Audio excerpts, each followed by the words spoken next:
สวัสดีครับทุกคนยินดีต้อนรับเข้าสู่พื้นที่ปลอดภัยและการเดินทางเข้าสู่โลกภายในของตัวเองอีกครั้งนะครับวันนี้ผมอยู่กับน้องฟ้าเหมือนเดิมและหัวข้อที่เราจะคุยกันในวันนี้ผมเชื่อว่ามันจะไปแตะใจใครหลายคนที่เคยรู้สึกว่าทำไมเราถึงไม่อยากอธิบายอะไรให้ใครฟังเลยในบางสถานการณ์ใช่ค่ะพี่นนท์บางครั้งการที่เราเลือกที่จะเงียบหรือไม่ยอมอธิบายเหตุผลของตัวเองออกไปมักจะถูกคนรอบข้างมองว่าเราเป็นคนยิงเข้าถึงยากหรือแม้แต่ถูกมองว่าเป็นคนผิดที่ยอมรับความจริงไม่ได้ทั้งที่ความจริงแล้วในความเงียบนั้นมันมีเหตุผลที่ลึกซึ้งกว่านั้นซ่อนอยู่เยอะเลยค่ะถูกต้องครับฟ้าความจริงแล้วการไม่อยากอธิบายตัวเองไม่ใช่ความอ่อนแอหรือการหนีปัญหาเสมอไปนะครับในทางจิตวิทยาสิ่งนี้คือจุดแข็งที่สะท้อนถึงวุฒิภาวะทางอารมณ์ที่สูงมากวันนี้เราจะมาเจาะลึก6สัญญาณลับที่บอกว่าการที่คุณไม่อยากอธิบายตัวเองนั้นความจริงแล้วมันคือพลังพิเศษในตัวคุณครับฟังดูน่าค้นหามากเลยค่ะพี่นนท์งั้นเรามาเริ่มที่สัญญาณแรกกันเลยไหมคะว่าทำไมการที่เราไม่พูดอะไรเลยถึงกลายเป็นจุดแข็งไปได้สัญญาณแรกเลยก็คือคุณค้นพบความสุขจากการไม่ต้องได้รับการยอมรับจากภายนอกครับในทางจิตวิทยาเราเรียกสิ่งนี้ว่า internal locus of control หรือการมีศูนย์กลางการควบคุมอยู่ภายในตัวเอง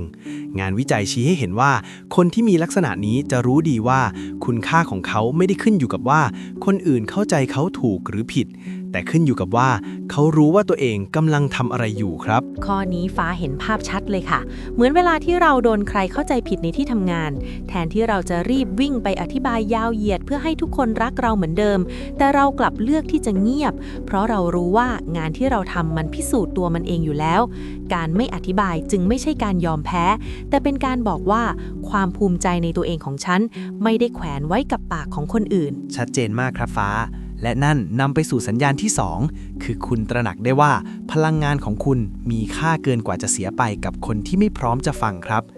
ทางจิตวิทยาพบว่าสมองของมนุษย์มีขีดจำกัดในการประมวลผลข้อมูลและการพยายามอธิบายบางอย่างให้กับคนที่มีอคติหรือคนที่ตัดสินเราไปแล้วมันเป็นการใช้พลังงานสมองที่สูญเปล่าอย่างมากครับจริงค่ะพี่นนท์เหมือนเรากำลังพยายามอธิบายสีสันให้กับคนที่หลับตาอยู่ต่อให้เราพูดจนคอแห้งเขาก็ไม่มีวันเห็นภาพตามเราได้คนที่ไม่อยากอธิบายตัวเองมักจะเป็นคนที่มองเห็นภาพรวมของความสัมพันธ์ว่าใครคือคนที่ควรค่าแก่การสื่อสารและใครคือคนที่ควรปล่อยผ่านเพื่อรักษาความสงบในใจเราเองใช่ครับการเลือกเงียบคือการรักษาพลังงานไว้ทำสิ่งที่สร้างสรรค์กว่าและสัญญาณที่3ที่น่าสนใจมากคือคุณมีความมั่นคงทางอารมณ์จนไม่ต้องชนะในทุกการโต้เถียงครับ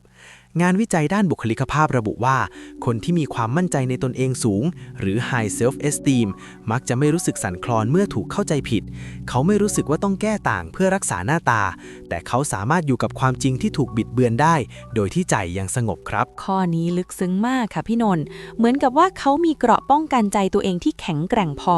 สมมุติว่ามีคนมาบอกว่าเราเป็นคนขี้เกียจทั้งที่เราทำงานหนักมาตลอดถ้าเป็นเมื่อก่อนเราอาจจะโกรธและต้องเถียงให้ชนะแต่พอเราโตขึ้นและมีสัญญาณข้อนี้เราจะแค่ยิ้มแล้วคิดในใจว่าอ๋อนั่นคือความเห็นของคุณแต่มันไม่ใช่ความจริงของฉัน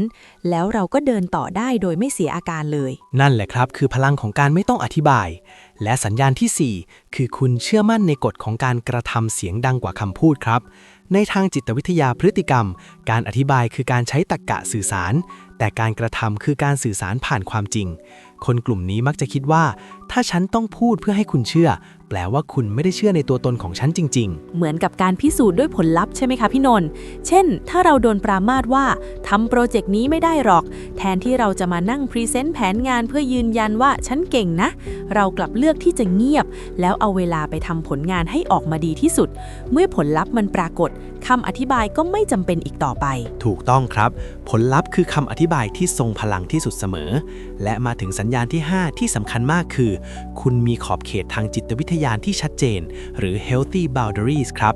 การไม่อธิบายตัวเองบ่อยครั้งคือการบอกเป็นไหนว่า เรื่องนี้เป็นเรื่องส่วนตัวและฉันไม่จำเป็นต้องเปิดเผยทุกแง่มุมของชีวิตให้ใครรู้เพียงเพื่อให้เขาสบายใจงานวิจัยพบว่าคนที่มีขอบเขตชัดเจนจะมีสุขภาพจิตดีกว่าคนที่เป็น people pleaser หรือคนที่พยายามเอาใจทุกคนครับอ๋อหมายความว่าการไม่อธิบายคือการที่เราเคารพพื้นที่ส่วนตัวของตัวเองใช่ไหมคะพี่นนท์ไม่ใช่ว่าเรามีความลับที่น่ากลัวอะไรแต่บางความรู้สึกหรือบางการตัดสินใจมันก็มีไว้สำหรับตัวเราทั้งนั้นไม่จำเป็นต้องได้รับอนุญาตหรือคำรับรองจากใครใช่เลยครับฟ้ามันคือความเคารพในตัวเองและสัญญาณสุดท้ายข้อที่ 6 คือคุณก้าวพ้นความกลัวในการถูกมองว่าเป็นตัวร้ายในเรื่องราวของคนอื่นแล้วครับทางจิตวิทยาสังคมเรามักจะกลัวการเสียชื่อเสียงแต่คนที่ไม่อยากอธิบายตัวเองคือคนที่เข้าใจสัจธรรมว่าเราไม่สามารถเป็นพระเอกในใจของทุกคนได้และเขาก็โอเคที่จะให้ใครบางคนเข้าใจเขาผิดตราบใดที่เขายังซื่อสัตย์กับหัวใจตัวเองครับโอ้โหข้อนี้ทรงพลังมากเลยค่ะพี่นนท์มันคือการปล่อยวางที่แท้จริงเพราะในชีวิตจริงเราคงห้ามใครเอาเราไปพูดในทางที่ไม่ดีไม่ได้แต่เราเลือกได้ว่าจะเอาคำพูดเหล่านั้นมาทำให้เราทุกข์หรือเปล่าการไม่อธิบายจึงเป็นเหมือนการบอกว่าถ้าคุณอยากจะมองฉันเป็นตัวร้ายเพื่อความสบายใจของคุณก็เชิญเลยฉันโอเคกับมันใช่ครับและทั้งหมดนี้คือ6สัญญาณลับที่บอกว่าการที่คุณไม่อยากอธิบายตัวเองไม่ใช่เรื่องผิดและไม่ใช่จุดด้อยเลยนะครับแต่มันคือเครื่องหมายของคนที่เติบโตทางวิญญาณและอารมณ์อย่างแท้จริงครับฟังแล้วรู้สึกใจฟูมากเลยค่ะสำหรับใครที่กำลังรู้สึกอึดอัดที่โดนคนอื่นเข้าใจผิดหรือโดนกดดันให้อธิบายในสิ่งที่คุณไม่อยากพูดฟ้าอยากให้รู้ว่า